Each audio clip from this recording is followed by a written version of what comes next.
है, कहता है कि हमारे पास जो है टर्मिनल पोटेंशियल डिफरेंस जो है ना क्यों जो है वो बच्चों जो कम हो जाती है किसी बैटरी की जब उसमें से हम करंट की वैल्यू जो है ना वो ज़्यादा कर देते हैं। पहले तो हमें ये टर्मिनल पोटेंशियल डिफरेंस के बारे में पता होना चाहिए। टर्मिनल पोटेंशियल डिफरेंस को हम बच्चों वीटी के साथ जो है ना वो डिनोट करते हैं और जो ईएमएफ होता है उसको हम जो है ना वो ई कैपिटल ई के साथ जो है ना वो डिनोट करते हैं। अच्छा, फ़र्ज़ करें हमारे पास जो है ना वो एक सेल है या ऐसे बैटरी कह लेंगे, हमारे पास जो है ना 1.5 वोल्ट की है। अगर इसको मैं जो है ना मल्टीमीटर के साथ आपको कनेक्ट करके इसको दिखाऊँ, तो ये शो होगा कि हमारे पास ये जो है ना 1.5 वोल्टेज है।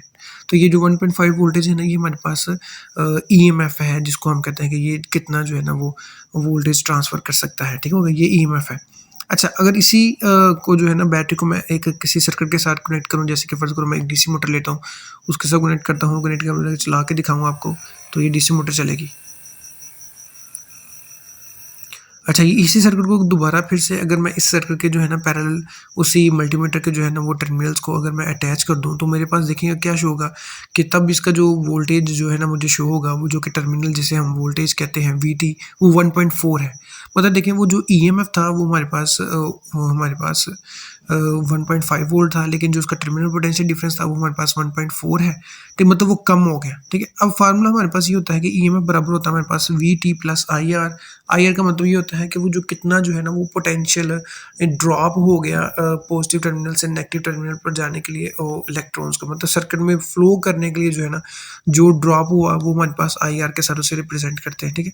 तो ईएमएफ हमारे पास 1.5 वोल्ट था और जो टर्मिनल पोटेंशियल डिफरेंस था जो कि हमने मेजर किया वो 1.4 था। तो इन दोनों को इक्विवेलेंट करने के लिए वो आई आर का आंसर हमारे पास क्या आएगा बोला, जो वो है 0.1। अच्छा, यहाँ पे देखें वो जो हमारे पास जो voltage drop across the internal resistance है ना वो आई आर है, ठीक है। तो आई आर है, तो इनका इस तरह से रिलेशन भी हो सकता है कि अगर हमने टर्मिनल पोटेंशियल डिफरेंस की वैल्यू फाइंड करनी है तो वो हमारे पास E minus I and are.